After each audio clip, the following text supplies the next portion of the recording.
Hello everyone, welcome back to calculus. Actually, we are in section 3.5, the derivatives of trigonometric functions. But anyway, for now, we are reviewing some basic things about trigonometric functions, angles, and the SOHCAHTOA phrase, and the exact values of some special exact values of trigonometric functions for some special angles. So as I'm saying, this time I want you to know two special right triangles. And also, I hope it's not that complicated to remember those numbers. This is the first right triangle I'm having. The acute angle here, it is pi over 6. And because it's a right triangle, so the other acute angle right here, it's pi over 3, right? Because for any triangle, the sum of interior angles add to pi, or which is really 180 degrees. So if one of the acute angle it is pi over 6 for right triangle, the other acute angle must be pi over 3. And then, believe it or not, we always can make this arrangement. And I'm not going through all the details. And if needed, we can look at the situation, well, at a different time. And at this moment, let's just say we always can make this arrangement. Make the hypotenuse as 2. It is just 2. Then the side opposite to the angle of pi over 6, that's 1. And then the side opposite to pi over 3, that's the square root of 3. And then you need this square root of 3, hopefully you know the Pythagorean theorem, right? So if you have 2 and 1 fixed, the other side from the Pythagorean theorem, it is just must be square root of 3, okay. And the thing is, with this right triangle, we can tell all the exact values for pi over 6 and pi over 3. So I have those values listed here. Do take a look if all the numbers make sense to you. And I hope you do understand where this square root of 3 comes from. It is from the Pythagorean theorem. Okay. It's telling both two things, two special angles, pi over 6 and pi over 3. And another special right triangle I want you to know here, it is the angle with pi over 4. By the way, you know what is pi over 4 in terms of degree? 45, right? 45 degree. Okay. So the other angle must be 45 degree. This is isosceles right triangle, right? And still make a similar arrangement. We just make the hypotenuse as 2. And then you can use the Pythagorean theorem because those two lengths, those two shorter sides are supposed to be the same. So each must be square root of 2. And then you can tell all the trigonometric function values for the angle of pi over 4. And I hope this really explains where that square root of 2 is from. Square root of 3, square root of 2. Literally, they are from the Pythagorean theorem, and they are from the right triangle. They are from the right triangles. Okay, those two right triangles. And also some other very basic things about the trigonometric functions. I suppose you know sine pi over 2, that is 1. And also cosine 0, it is 0. And actually, I should have mentioned that we also have co-function identities. Actually, I do have a list of some identities about for trigonometric functions, and I think for now I don't have the co-function identity listed.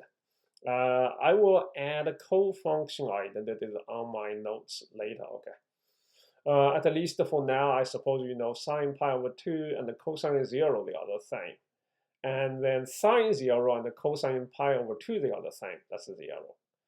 And another interesting thing about those special values, and we understand, well, I suppose for now we got some idea how we handle square root of 3 and how we handle square root of 2. And sometimes we know we may have negative trigonometric function values. Negative trigonometric function values. So I really want to see here, like what about the angle of 2 pi over 3? Sine, cosine, and tangent. Certainly the other three are just reciprocals. Okay.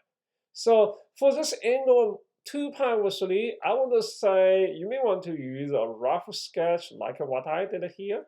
This really would fit perfectly for the situation of angle 2 pi over 3. And then, according to what we discussed before, reviewed a moment ago, we have a supplementary angle, right? This is pi over 3. And this is the special right triangle we just covered right here, even though they are kind of in different orientations, but anyway, I do consider they all congruent right triangles. So we can make the hypotenuse as 2, the side opposite to pi over 3, that's square root of 3. Then the side adjacent to this pi over 3, that's 1. So accordingly, okay, besides actually I say the opposite and the adjacent side, and you really want to understand, now the opposite side really should be replaced with the y coordinate. And not an issue for y coordinate because y coordinate is positive. But x coordinate, with respect to this reference right triangle, it is the adjacent side. But anyway, as for the x coordinate, it is negative. So x here, it is really -1. Then accordingly, this is the calculation I provided here. Sine 2 pi over 3, really, it is the same as sine pi over 3. Then cosine of 2 pi 3, it is because x is negative, okay, -1/2 cosine. And the similar tangent, it is also negative. X is negative, y is positive, so negative square root of 3. Opposite over the adjacent. Positive square root of 3, -1. So let me just double check if I'm getting this correctly. Yeah, negative square root of 3. And then certainly for cosecant, secant, and the cotangent, these are the corresponding reciprocals. Okay, corresponding reciprocals. So not a lot to explain here. And because I'm doing this for reviewing purpose, so I'm not going to stay here for too long. And if needed, do send me email and let me know any questions, or if you are still not that clear, how do we handle square root of 3, square root of 2, those things. We will find another time to meet to work on trigonometric function values. And trigonometric functions, indeed, they form a bigger topic. Well, I think in some college, or actually even here, mostly trigonometric functions, it is for an independent class. It is for an independent class for almost one semester. So we cannot cover everything for reviewing purpose, but anyway, I try my best to get everything listed. Well, at least a little bit of everything listed on the notes here. And also, we mentioned a moment ago, there are many trigonometric function identities. So indeed, I want to know the most important identity. It is really trigonometric functions based on, really, it's all about right triangles. And sometimes we do use the reference right triangle. But anyway, still that is about right triangles, right? So we do have the most important identity, okay? Sine squared plus cosine squared equals 1, the Pythagorean identity. I really think it's really not only for trigonometric functions. Probably this is the most important identity in mathematics, or maybe in science, really, at least one of the most important identities. Pythagorean identity, okay? And also, we do have the quotient identity, tangent. Tangent, it is the quotient of sine over cosine. Because remember, if you look at definition, sine is defined as y over r, cosine defined as x over r. So sine over cosine, it is just y over x. It's just from definition, very simple thing. So tangent, it is the quotient of sine and the cosine. Accordingly, cotangent, it is the cosine over sine.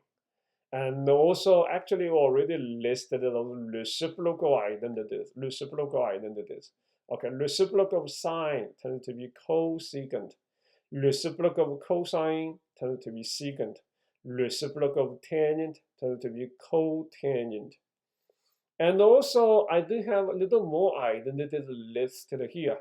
They are not needed for now, but anyway, I still want you to know. Later, we need them. The so-called double angle identities. Sine 2 alpha, it is 2 times sine alpha cosine alpha.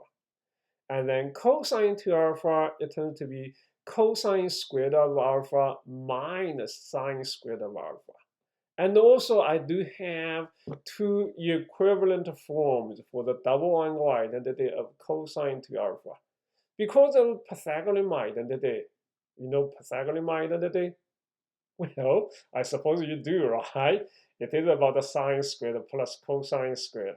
Okay, so sine squared and the cosine squared, basically they are replaceable with each other. They are replaceable with each other. So we can write cosine 2 alpha in terms of cosine squared only or sine squared only. I think later this semester, and then I'm pretty sure in Calculus 2, Calculus 3, we do use double angle identities a lot. So this is just the reviewing part for the study of trigonometric functions.